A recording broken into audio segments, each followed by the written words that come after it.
Greetings, my name is Michael Levine and welcome to another edition of Without Notes, which by the title I assume you can understand is a conversation without notes, with no agenda. My partner for the expedition today is a very fascinating man, and a very fascinating man multidimensionally. He's a legal legend, but beyond that, he's a man who is now dedicating his life to a new adventure. At a point in life in which many people would be reading copious cruise brochures, he has taken a road less traveled, and we're going to talk about it today. It's a real honor and a privilege to have on Without Notes Robert Shapiro. Thank you for those kind words, Michael, and always great to see you. You look fabulous. Thank you. It's good to see you too. So, let's start sequentially, biographically. There are many people watching this throughout the world who are fascinated by your career, and I want to do a tiny bit of setup for them, how you became who you are. So, let's start there if we can. Where were you born? I was born in Plainfield, New Jersey. Plainfield, New Jersey. And I spent a little time in New Jersey. I was born in New York. And, I spent a little time there too. I left when I was 11 months old. You did? That is a very little time. All right. So then at 11 months, where do you go? We came to Los Angeles, California. My grandfather came out here first with my grandmother. Right. He had a son and two daughters, my father and two sisters. They all came out here, and then the last to come was my father, my mother, and myself to come to the West Coast to start a new life. Tremendous opportunity time here in the West Coast. Correct. Right. So you arrive here and you go to school in Los Angeles? So first we lived in West Adams with my grandfather. Now explain to the audience what West Adams is today versus what it was then. West Adams then was kind of a melting pot for immigrants and kind of a primarily Jewish neighborhood. Today it's primarily African American. Right. And when I was ready to go to grammar school, my grandfather found a 4-unit apartment that was a block and a half away from the grammar school, and decided to buy that in 1942. And he moved. Early part of the war years. Yeah. And so he moved into 1 unit. My father, mother, and myself moved into the upstairs unit. My aunt to the downstairs unit, and my other aunt to the upstairs unit. And so it was a family compound. The apartment was south of Pico and east of La Cienega, which is primarily apartment houses, with a grammar school that was literally a block and a half away. The times were significantly different. La Cienega is a major thoroughfare today. Yes. Right. Then they had a working dairy farm called Ador Farms with the cows.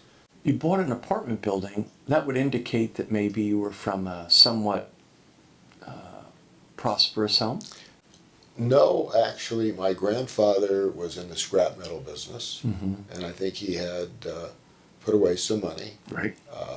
I'm sure the apartment building cost less than $20,000, Right. with probably a $2,000 down payment. And we still have that apartment building today. You do? Yes. That's unbelievable. And we actually have it as a sober living house. Oh, well, that we're going to get to later on. Okay. So you go to elementary school, high school where? Hamilton High School, public high school. Yeah. Again, the majority of the people there were Jewish. School virtually closed for Jewish holidays. Very, very few African Americans. Right. And now primarily African American. And were you raised in what would be perceived as a religious home? Semi-religious. My grandfather, on the other side, my mother's father, was a cantor. And so I went to a Orthodox, through Orthodox training as a kid for a bar mitzvah. Mm-hmm. My mother was fluent in Hebrew. My father was probably agnostic, although we never really discussed it. Right. That's interesting because, as you know, Judaism is not only a religion, there's a cultural aspect to it. You can have a commitment to bagels and... I think it's more, today, especially with the younger people, it's much more cultural than religious. That's true. So, you then, are you a good student in high school? I was okay, kind of like a goof off. First, I was very, very small. I was among the smallest people graduating junior high school, Louis Pasteur. 600 kids graduating, I'm in the first row with the girls. So I was about 5 feet tall when I entered high school. I did okay, enough to get into UCLA as a freshman. After high school, on any given day, if you were practicing a sport, your parents didn't take off of work at 3:30 in the afternoon to come and watch you. That's absolutely correct. And therefore, did you learn to be more self-sufficient than so many of the, I guess, what's a nice word for coddled kids of today? Spoiled. Yes, yes. So now you go to UCLA, and in early college years, do you have a sense of what you want to do? This is a great question. So my mother was, even though she didn't go to college, was extremely smart and very well read. She said something to me that stuck with me and I thought was a great idea. She said, being a doctor is really a hard job. But being a dentist is really something that people will always need. They'll always need a dentist. And the second thing she told me is, and the language you should study is Spanish, because that will be the language of the future in California. Wow. Okay. Unthinkable then. This is in 1960. So now I'm here with all these geniuses in chemistry and physics. Classes I took in high school and did okay on, but not to the level that these people did. Right. So now my first grade from UCLA is in Spanish 1. And in those days they graded on something called the bell curve. Yeah, I think I kind of know what it is. Okay, so The right up here average- is a C, right up here is an A, and right up here is an F. So for every A there's an F, Right. and the majority of people get Cs. Uh-huh. There's 32 people in the class. 31 of them, their native language is Spanish. Where do you think I came out on the bell curve? I have Take this a wild guess. instinct. I just have an instinct. I could be wrong. Maybe on the lower end. I'm just saying. My first grade at UCLA, F, in Spanish 1. Now, I'm all over the place in chemistry and physics. I'm not going on with dentistry. You're a shitty potential dentist. I'm done. Yeah. Said, you know what? This semester is going to be a waste. I have to take a little break. Yeah. So I have to switch majors. And I really don't know what to switch to. So I decided to become a business major. And found that there were things that I was actually pretty good at, especially economics. It's now 1965. The Vietnam War is raging. The draft board is right across the street. And I am 1A, fit and ready to go to Vietnam. So just to go back for a moment, at UCLA, since it was a federally funded school, you had to be in the ROTC. You had to be in the ROTC for 2 years. What is, just tell the audience. The Reserve Officers yeah. Training Corps. Right. So full uniform, guns, M1 guns, Right. and go out on what is now the athletic field and march and do these drills. And then if you decide to stay 2 more years, you go in as a second lieutenant. That was my plan. I had an accident.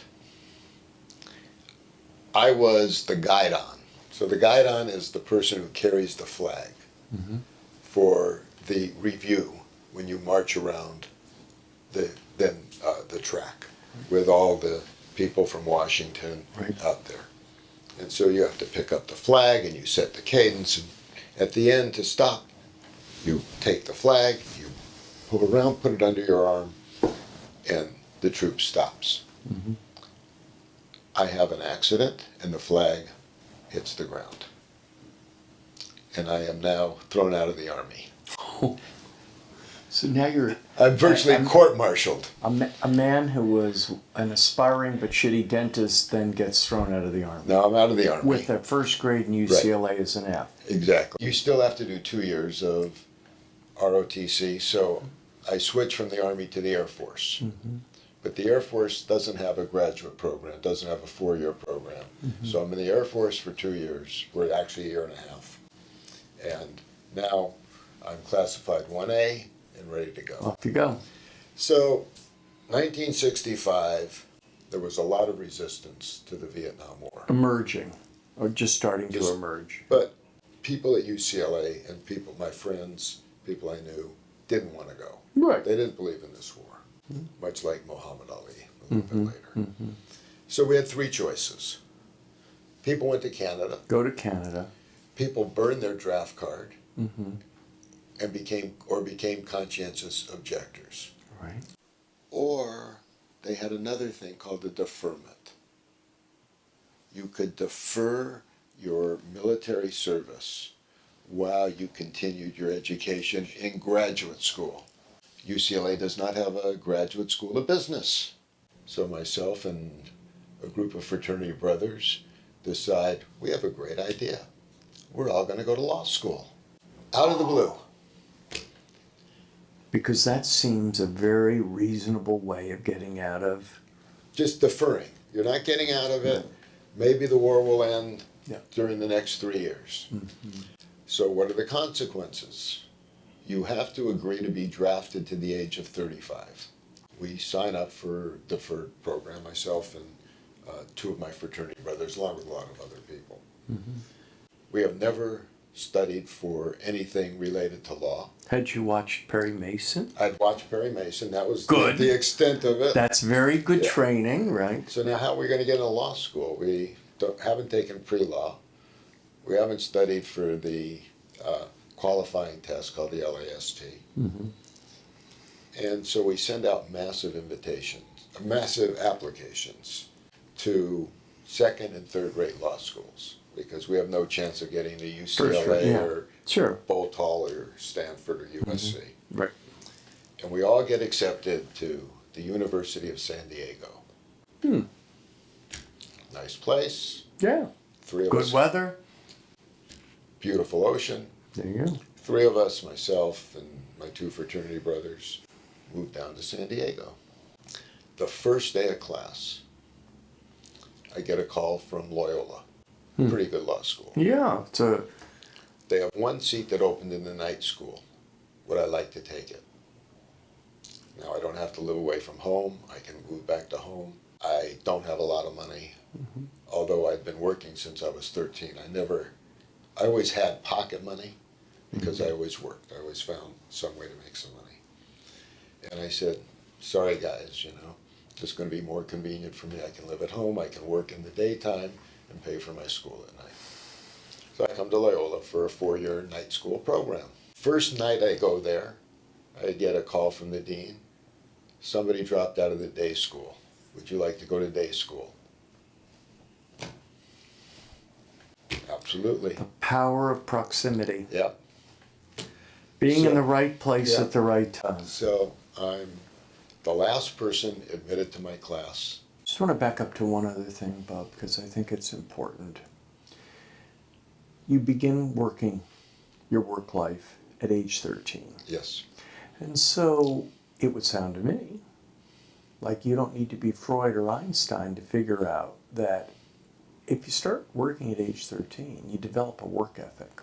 And the other thing is this, I mean, my parents didn't have excess money. Right. I mean, my mother saved 25 cents a day for 13 years to pay for my bar mitzvah. Okay, so now we're in Loyola, and you show some aptitude for law? Out of nowhere. Out of nowhere. Out of nowhere.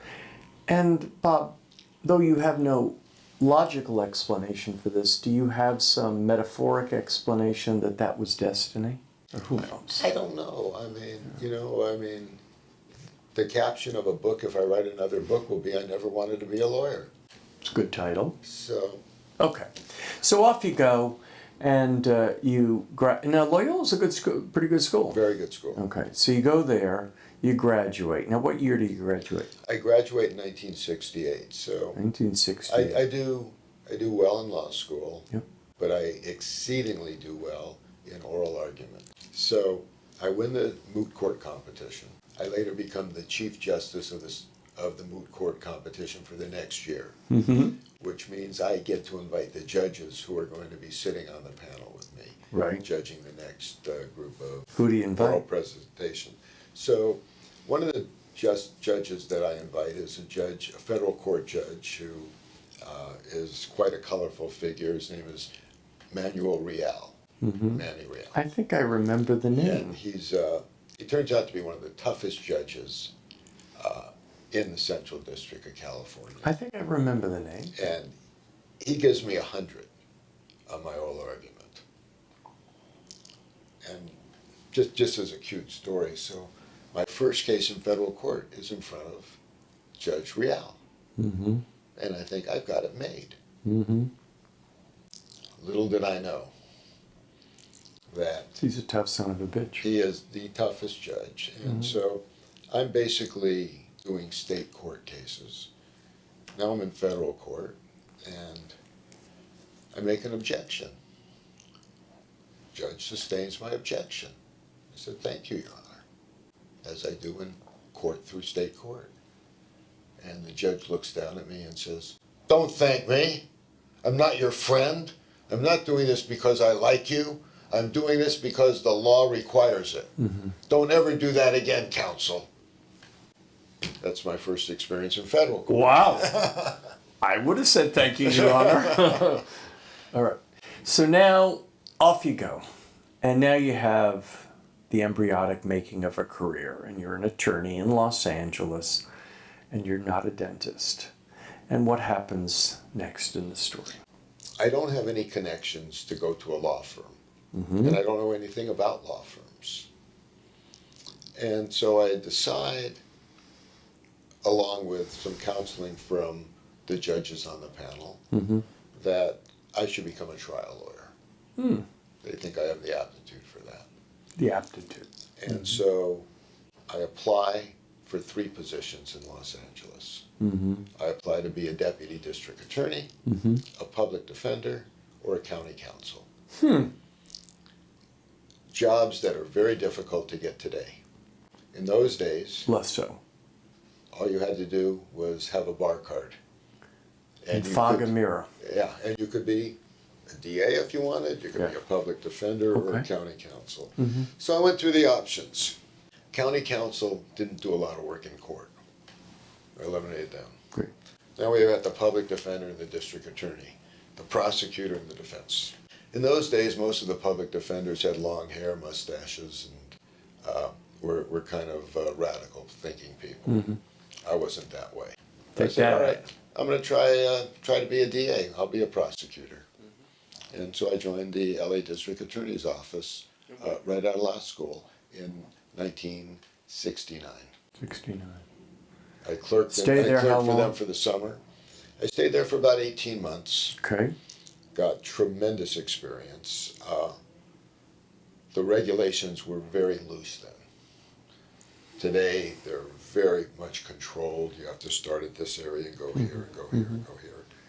I'm in the district attorney's office for 6 months, and I actually try a murder case in front of a jury. Wow. Unheard of. You're today. 25, 6 years old? 26 years old. So I got a lot of experience. Yep. And then I get an offer from one of the most well-known criminal lawyers at the time. Mm-hmm. His name is Harry Weiss, who has this gigantic practice, to join his firm and become a defense lawyer and stay with him for about the next 5 or 6 years. Mm-hmm. And I become very dedicated to practicing law.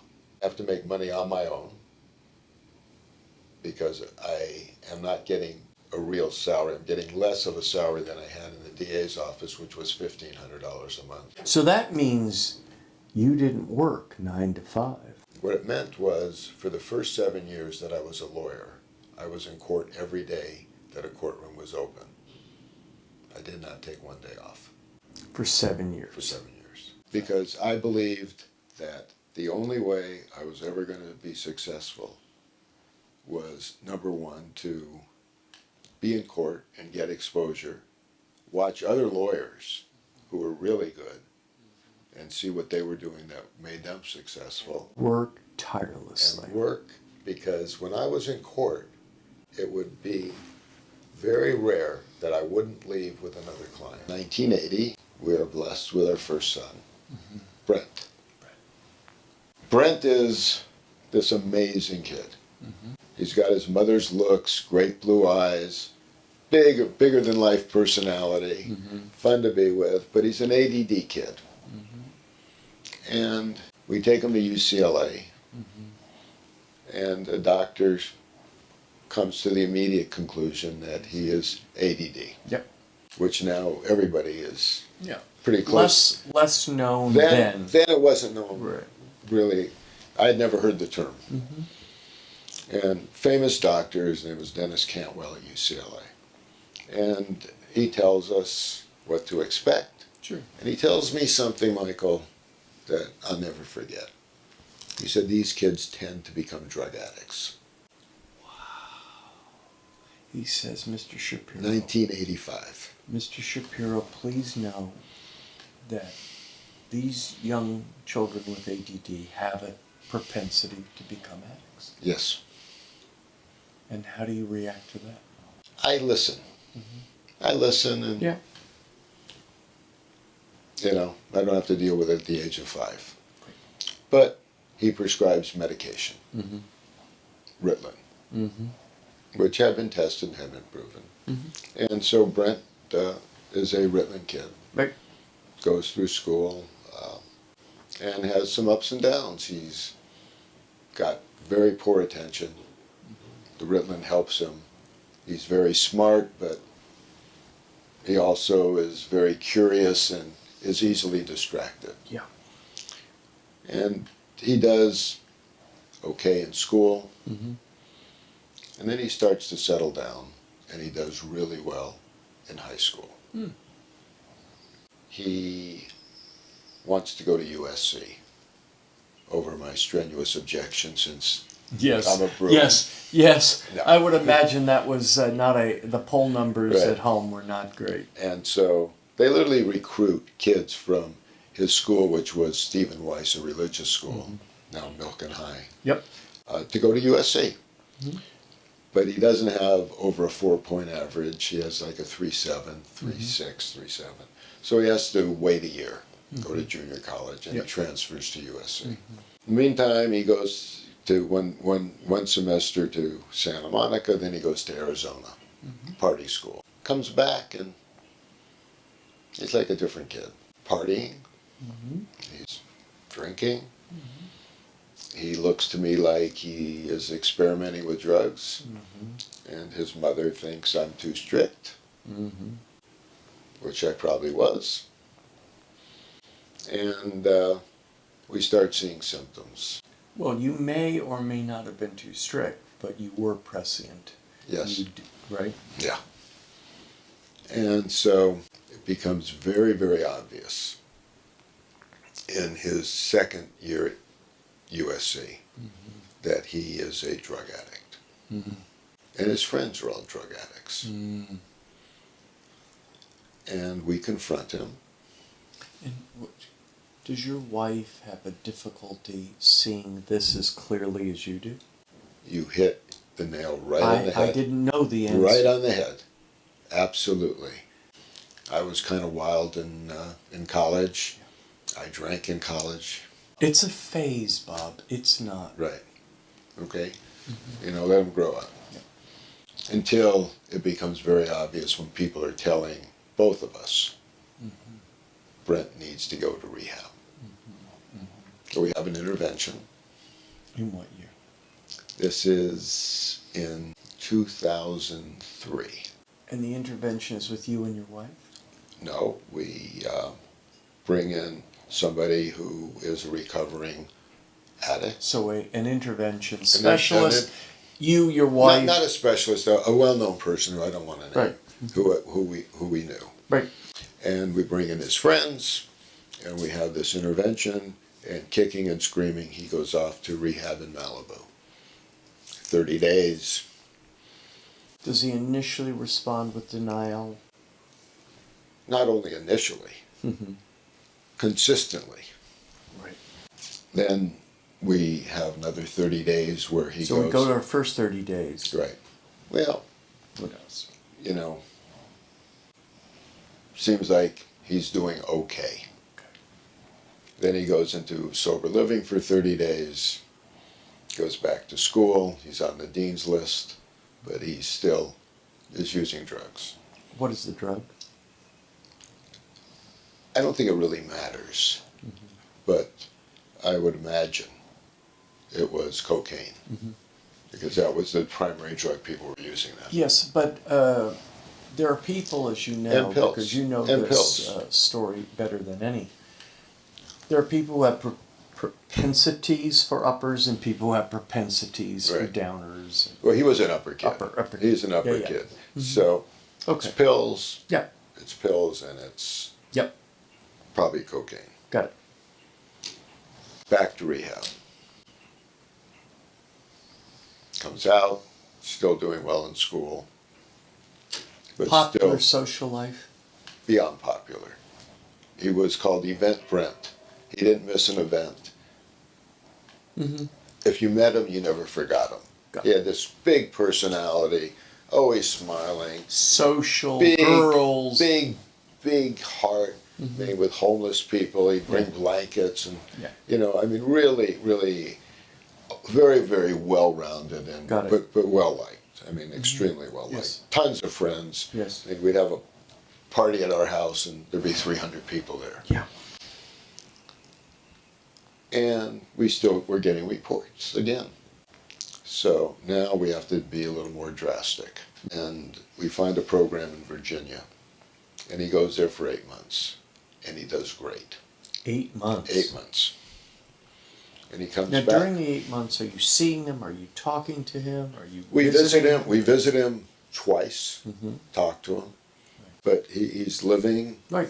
in a sober living environment. Comes back, goes back to SC, again gets on the dean's list, and he meets a woman on social media who I think had a very, very negative effect on him. And he said something that we always remember, and that is, I'm a drug addict. I will never use drugs the rest of my life.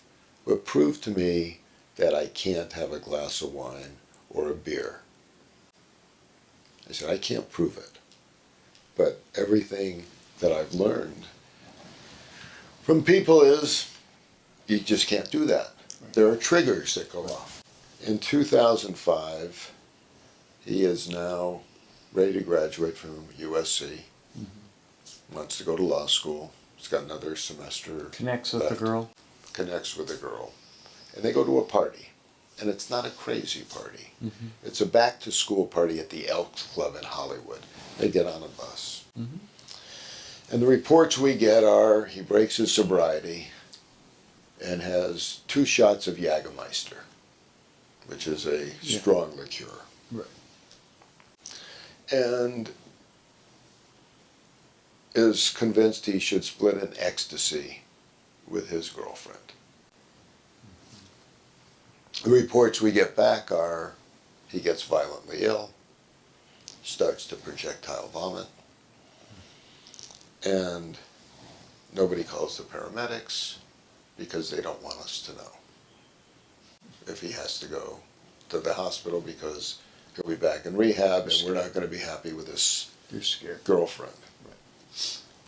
So they decide she should take him home to a friend's house and let him sleep it off. That's Saturday night. Sunday morning, 7 o'clock, the back line in our house starts ringing. When you get a call at 7 o'clock in the morning on a Sunday, you know the news is not going to be good. Generally not. And it wasn't. Brent's turning blue, and he's not breathing. Have you called the paramedics? Yes. Where are you? We're fairly close to Cedars-Sinai. I wake up Linnell. We rush down to Cedars-Sinai. We get there before the paramedics. You have about a 5-minute window from the time you stop breathing till irreversible brain damage. And when he is there, they do everything to revive him, and he is in a coma. We spend the day at the ICU. They do all kinds of tests. They said, we'll have more confirmation tomorrow morning. Come back, and they say the tests are back, and the damage is irreversible. We have a family meeting, and there's no decision really to be made. We have to let him go.